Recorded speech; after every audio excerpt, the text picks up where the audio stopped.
Isu tentang transgender rupanya mulai sering kita dengar. Dulu, setiap orang yang terindikasi mengalami perubahan ini akan malu dan berusaha untuk menutup diri dari lingkungannya. Namun seiring dengan berkembangnya informasi serta keterbukaan masyarakat terhadap hal-hal baru, isu transgender seolah menjadi hal yang lumrah terjadi. Transgender sendiri merupakan proses peralihan identitas dari perempuan menjadi laki-laki atau sebaliknya. Dalam menjalani hidup sebagai transgender, seringkali seseorang dilibatkan dalam masalah emosional, di mana mereka sering menerima penolakan dari lingkungan sekitarnya. Karena inilah kebanyakan dari pelaku transgender baru menunjukkan jati dirinya saat memasuki usia dewasa. Keberanian dan kesiapan mental tentu menjadi alasannya. Namun kali ini, tim On The Spot Trans 7 berhasil menghimpun informasi tentang anak-anak yang mengalami transgender yang akan kami sampaikan dalam 7 perjuangan transgender cilik versi On The Spot berikut ini.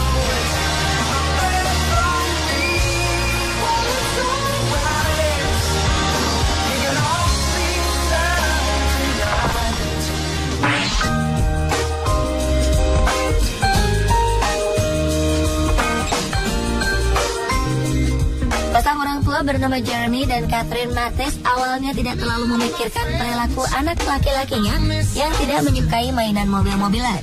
Namun saat sering meminta selimut merah muda milik adik perempuannya, kecurigaan pun mulai muncul. Chloe bahkan terlihat depresi saat ia dipaksa memakai seragam sekolah khusus laki-laki, atau ketika dirinya disuruh berbaris bersama teman-temannya sesama anak laki-laki.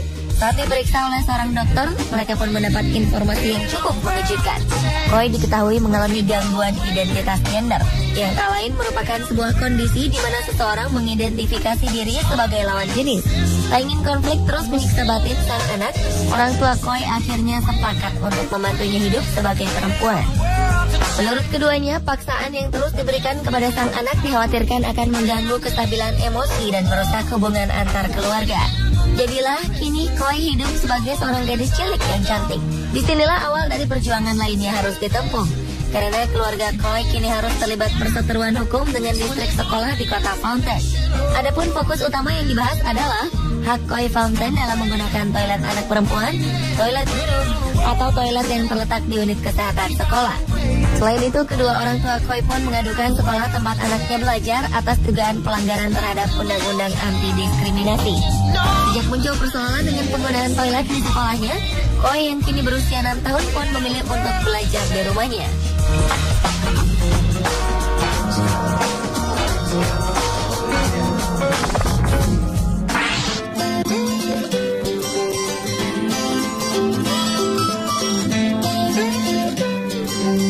Mirip dengan perjuangan Chloe Mathis, Bobby Montoya yang terlahir sebagai anak laki-laki mengaku jika dirinya sangat menyukai baju perempuan. Ia bahkan kerap bermain dengan anak perempuan dibanding bermain bola bersama teman-teman lelakinya. Hal yang mengejutkan terjadi ketika Bobby Montoya meminta sesuatu yang terbilang aneh. Saat mengikuti kegiatan pramuka di sekolahnya, bocah berusia 10 tahun itu meminta ibunya untuk diikutkan dalam kelompok perempuan. Mendengar permintaan ini, pembina pramuka pun menolak dan tetap meminta Bobby untuk bergabung dengan kelompok anak laki-laki saja. Penolakan ini bukannya tanpa alasan. Meskipun sering bertingkah seperti seorang anak perempuan, sang pembina yakin jika Bobby adalah seorang anak laki-laki. Menurut hasil wawancara dengan sebuah kantor berita, Bobby Montoya menceritakan bagaimana sulitnya menjalani hidup sebagai seorang transgender, terutama saat berada di lingkungan sekolahnya.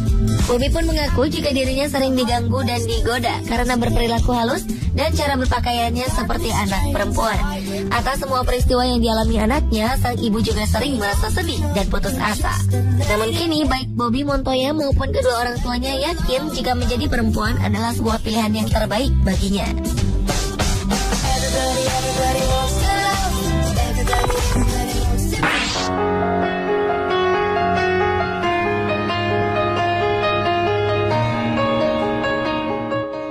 Seorang anak berusia 6 tahun secara resmi mengubah namanya menjadi Tyler sejak 18 bulan yang lalu.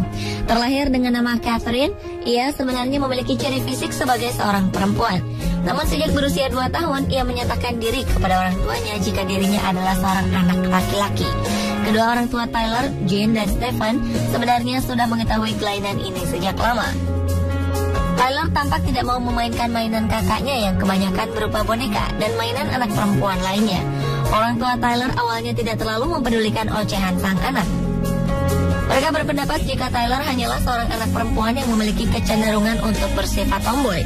Setahun kemudian, Jean mulai mengenalkan anaknya itu tentang bagaimana anatomi tubuh manusia, serta perbedaan antara laki-laki dan perempuan. Kepadanya, Jean lalu meyakinkan jika Tyler adalah seorang perempuan. Penjelasan Jean rupanya malah membuat Tyler kebingungan. Ia menanyakan bagaimana sang ibu telah mengubahnya menjadi seorang perempuan, padahal ia yakin jika sebelumnya dirinya adalah seorang laki-laki. Sejak saat itulah ia ingin agar semua orang mulai memanggilnya dengan nama Tyler. Ia pun mulai membuang semua pakaian perempuannya dan hanya mengenakan pakaian anak laki-laki saja. Kepada setiap orang yang menanyakan identitasnya, Tyler dengan mantap mengatakan jika dirinya bukanlah seorang transgender, melainkan murni seorang laki-laki.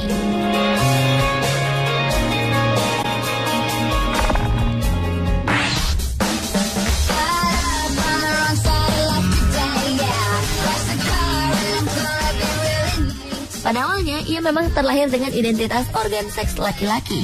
Namun saat beranjak remaja, Jazz mulai mendapati dirinya yang ternyata sangat menyukai segala hal yang berhubungan dengan perempuan. Jadilah kini Jazz menjalani terapi hormon untuk menghambat pertumbuhan identitas laki-lakiannya. Dalam wawancara, Jazz Jennings sebenarnya mulai merasakan kelainan ini sejak berusia 7 tahun. Saat itulah ia sering berkata kepada orang terdekatnya tentang kemungkinan jika Jazz sebenarnya terjebak di dalam tubuh yang salah. Satu hal yang kini dikhawatirkannya adalah masalah pubertas. Karena di usianya yang kini menginjak 14 tahun, banyak hal dapat terjadi, terutama terhadap perubahan fisik seperti anak laki-laki pada umumnya. Sementara dalam wawancara yang dilakukannya bersama presenter terkenal Barbara Walters, Jazz Jennings mengatakan jika dirinya kini mulai tertarik kepada anak laki-laki.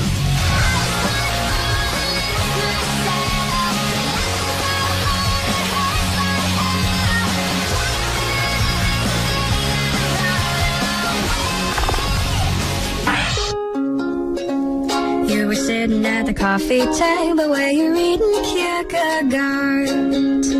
Perlakuan tak menyenangkan sering dialami Harriet Cunningham sejak dirinya masih sangat kecil. Harriet yang kini menginjak usia 11 tahun kerap menerima perlakuan diskriminatif baik saat bermain maupun ketika dirinya bersekolah. Berbagai macam ejekan dari teman sebaya sering ia dapatkan karena penampilan dan gayanya yang saat itu dianggap aneh. Harriet Cunningham lahir sebagai seorang anak laki-laki. Namun sejak tahun 2012 lalu, ia secara resmi mengganti nama dan jenis kelamin di dalam akta kelahirannya. Meski secara biologis ia masih dapat dikatakan sebagai seorang anak laki-laki, namun Harriet berkeras agar dokumen pribadinya dapat mencerminkan kepribadian yang sebenarnya. Pada awalnya, organ seks Harriet memang tidak berkembang dengan normal hingga usianya mencapai 3 tahun. Kelainan yang dalam istilah medis dikenal dengan sebutan gangguan identitas gender ini membuat Harriet harus merasakan hidup dalam tekanan dan stres yang berkepanjangan. Meski begitu, sang nenek Kathy Dickens mengatakan jika sebenarnya Harriet memiliki kepribadian yang kuat dan tegar. Karena setiap kali ia diejek teman-temannya, Harriet selalu membalas ejekan-ejekan tersebut. Melihat kegigihan sang cucu dalam mempertahankan keyakinannya, nenek Harriet mulai mengambil langkah serius. Bersama cucunya, ia kini memulai sebuah kampanye untuk menghapuskan kolom jenis kelamin dari akte kelahiran. Tak tanggung-tanggung, petisi yang ia buat ditujukan kepada menteri dan anggota parlemen Comox di British Columbia. Belum diketahui bagaimana reaksi pejabat pemerintah terkait hal tersebut. Namun, petisi yang ia buat rupanya mendapatkan banyak dukungan dari mayoritas masyarakat Kanada.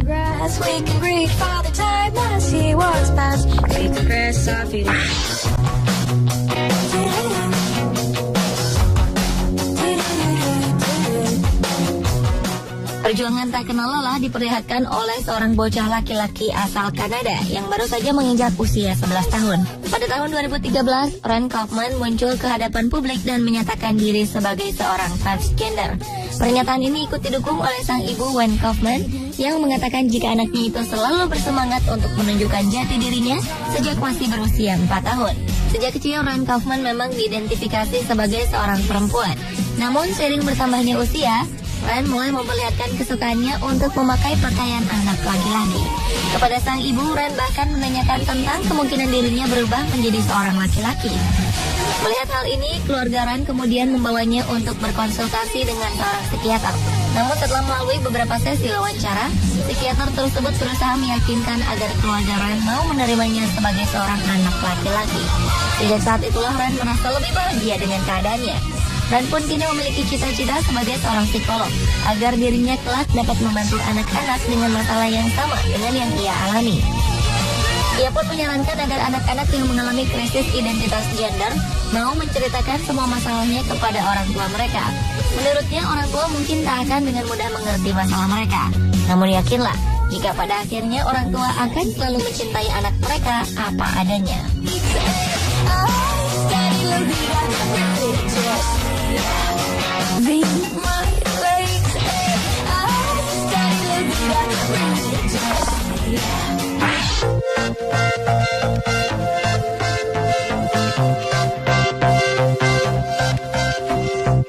Dari sekian banyak kasus transgender pada anak-anak, mungkin Luana lah yang berhasil mendapatkan kesempatan menjadi transgender pertama dan termuda di Argentina.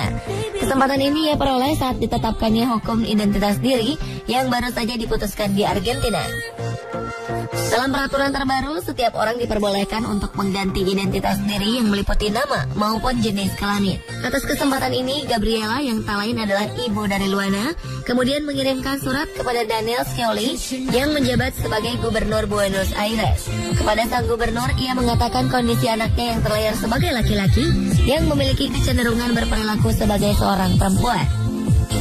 Pada awalnya pemerintah menolak permintaan ini, namun di saat yang bersamaan dukungan pun muncul dari berbagai organisasi penggiat hak anak. Di antaranya adalah Sekretariat Anak-anak, Pemuda dan Keluarga yang dengan gigih berusaha memperjuangkan hak Luana ke tingkat dunia.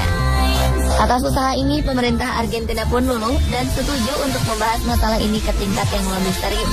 Hingga pada akhirnya Luana diperbolehkan untuk mengganti nama maupun jenis kelaminnya pada kartu identitas dan sertifikat kelahiran.